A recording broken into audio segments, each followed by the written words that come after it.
Hi, my name is Jen O'Brien with Hawks Learning. Welcome to our training webinar today. Today I'm going to be focusing on teaching you how to use our Question Builder tool. This Question Builder tool would allow you as an instructor to build your own questions and add them to not only our practice and certify assignments, but also to any web tests that you're assigning online to your students as well. So to get started, make sure if you do have any questions, you can type them in at the bottom of the screen. You should see both an option for a chat box as well as a Q&A. At the end of this meeting, I will make sure to read through any of those questions and address them for you thoroughly. Getting started with how to create your own content, you will log into your instructor account and click on the Assignments tab. You will then scroll down to Question Builder and click on this to open up the Question Builder tool. The first step you take is to build a folder, and then within a folder, you'll create your questions. And the reason we encourage you to start by creating folders before you build your questions is it's a really good way to organize your content. For instance, if I'm just adding a few questions here or there, I might organize my content by folders named by chapter. So chapter 1, chapter 2.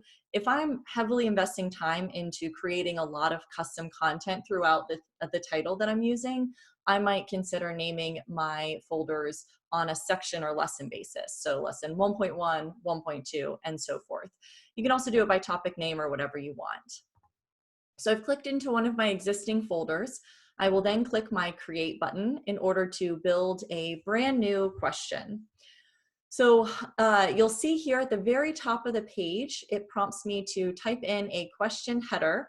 This is optional, but it is good, for instance, in a step-by-step question, if you're wanting the same content at the top of the screen throughout each of the steps for it to remain up there, you would want to type that into the question header. The question statement is going to be the question itself that the students are reading to then put in their answer below. I'll start my time by focusing on your answer options, since we do give you a variety of different answer types. But one quick note to mention before I jump into the answers is you'll see on the left-hand side, I do have this option to add another step.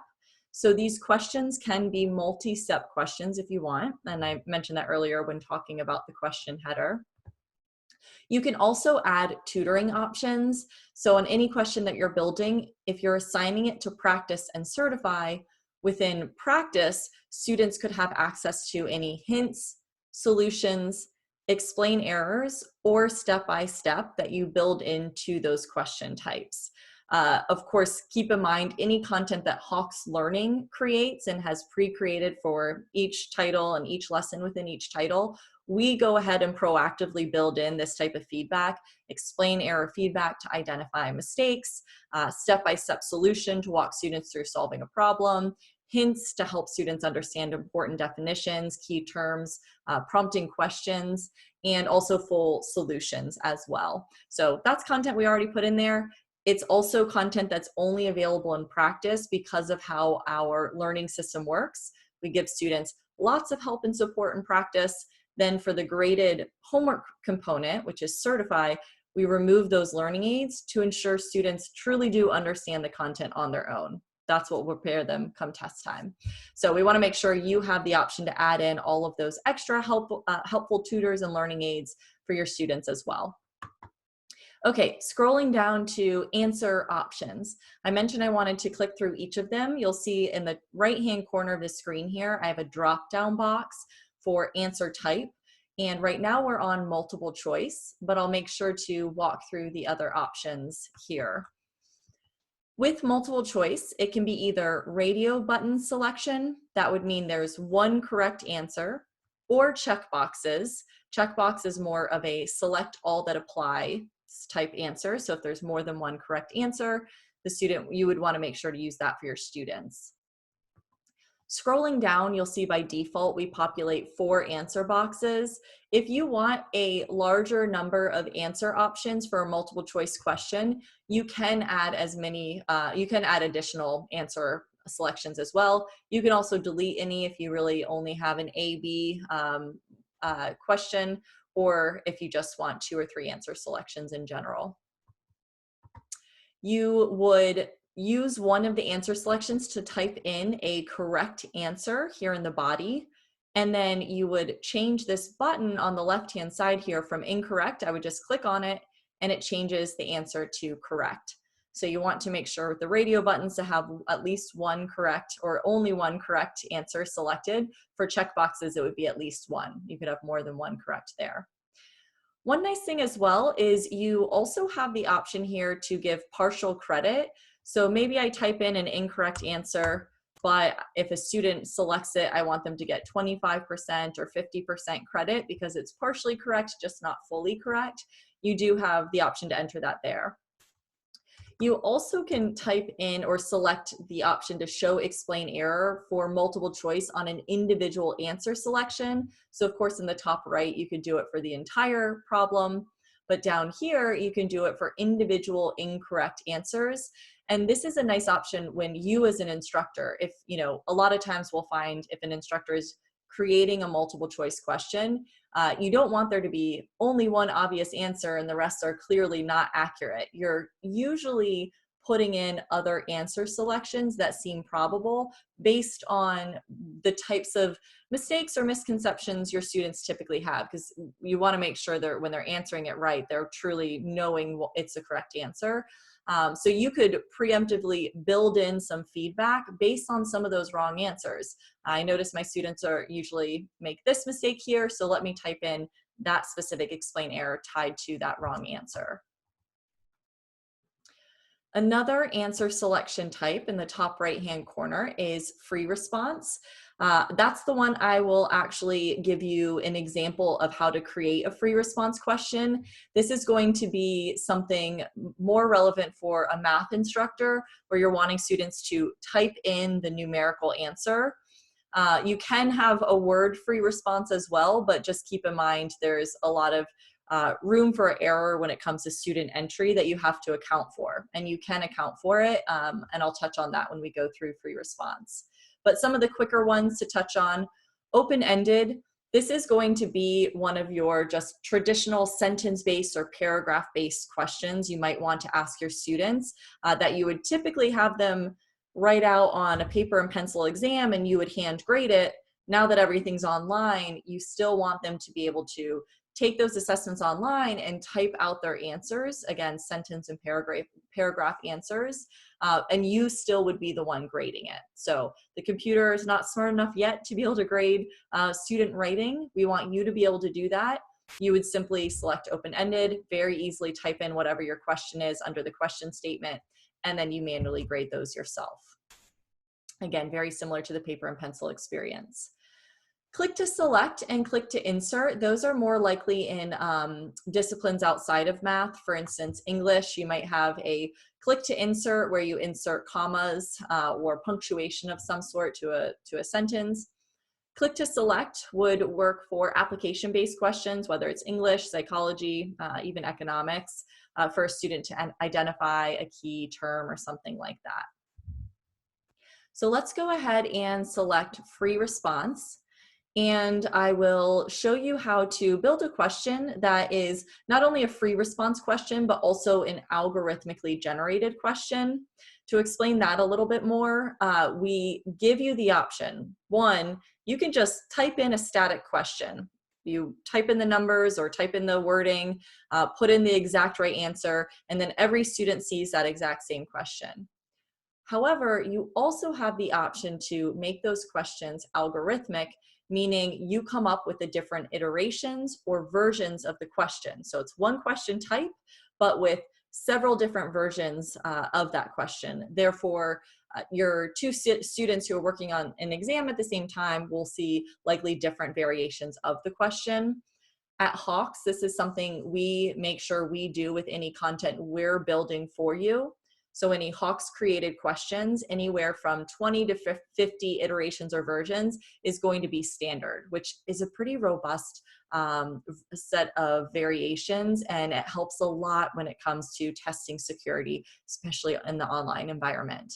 And you have the option to do the same. In fact, this question builder tool that I'm showing you today, is the exact same tool that our internal content teams are using to build content into our titles right now. So we really are giving you everything and then some when it comes to being able to make your own questions. So when it comes to the question statement, I do have options to embed images, tables. I can put in expressions. So that's what I'm doing today since it's a math problem I'm showing you. So I'll go ahead and type expression builder. Now, a few nice things about using Expression Builder if you are creating a math-based question. One is that using Expression Builder will mean that the question you're building is accessible. So it's building in the right, I guess, behind the scenes programming so that the screen reader can properly read whatever question you're building. We also have some LaTeX programming built in here to make things a little easier for you. So for instance, if I'm typing a fraction, I just click that fraction icon and I can input the numbers, and at the bottom of the screen here, it'll show me 1/2. And that's what it would display like for the students.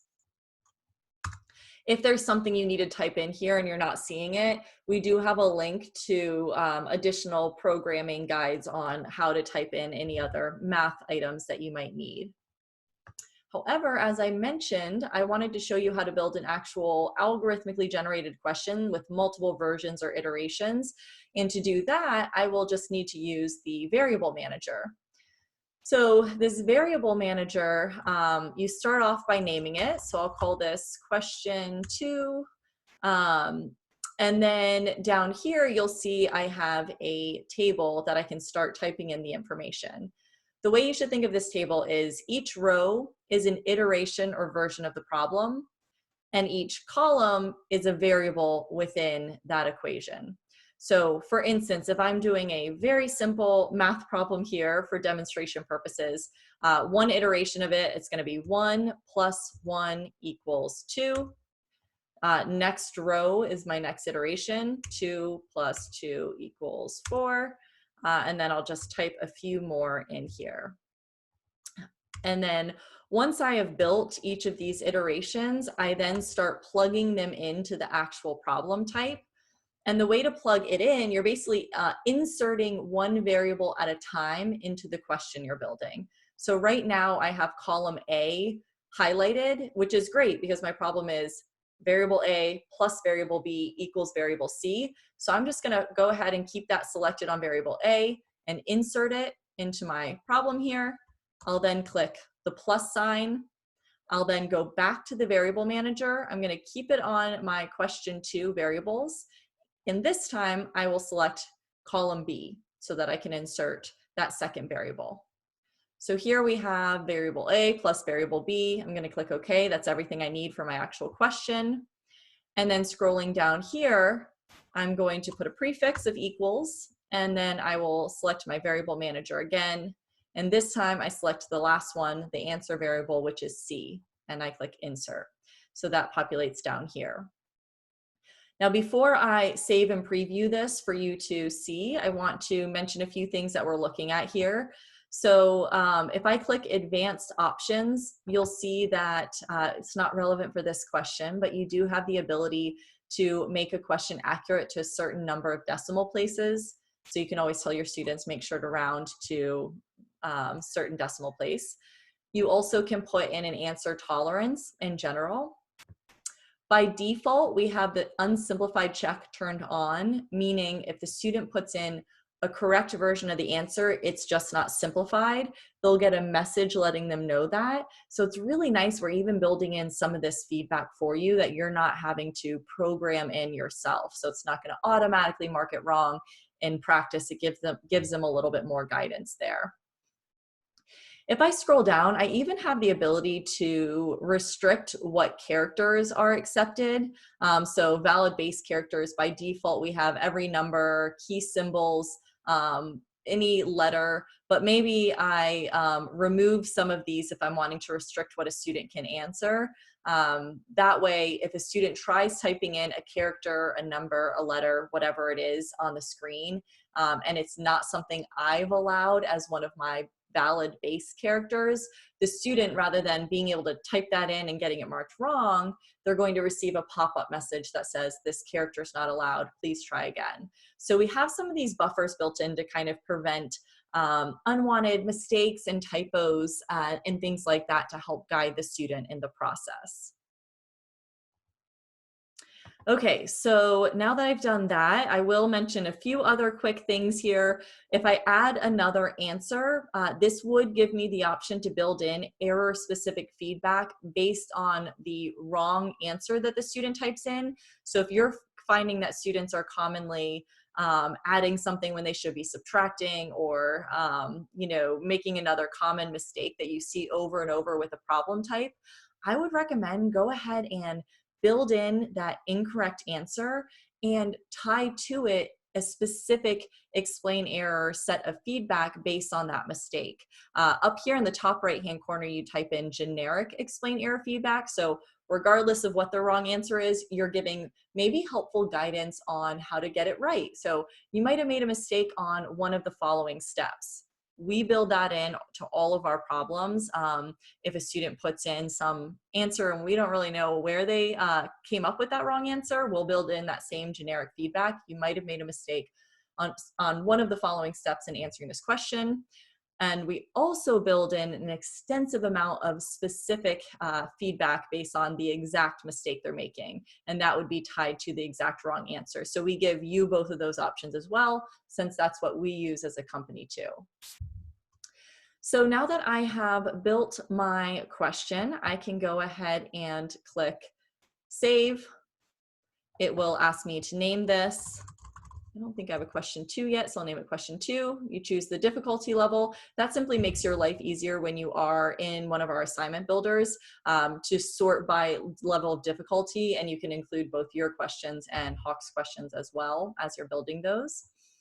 And then once I have built that question, I can preview the question, and you'll see up here in the top left-hand corner, this is not what it looks like for the student. It's just showing me what the generations would look like, or the versions. 1 + 3 = 4, and I can always click new values to see what a different iterations or version would look like. 4 + 4 = 8. So that is everything I wanted to share with you today. Again, if you have any questions, feel free to type it into the question and answer box or the chat. I'll take a quick look right now just to see if there are any questions that have come in since we've been talking through this. I don't see any there. Let me just double check our chat. All right, I think we're good to go. Thank you so much for your time. We really appreciate it. In addition to hosting these live training webinars, we're also always available for one-on-one personalized online trainings. So if you need anything at all, please give us a call, reach out via our live chat or our email, training@hawkslearning.com. And of course, I'm sure you're also hearing from your individual training and support representative who's also available for anything you need. So thanks so much, and hope you all are staying safe and healthy, and we will be in touch. Take care.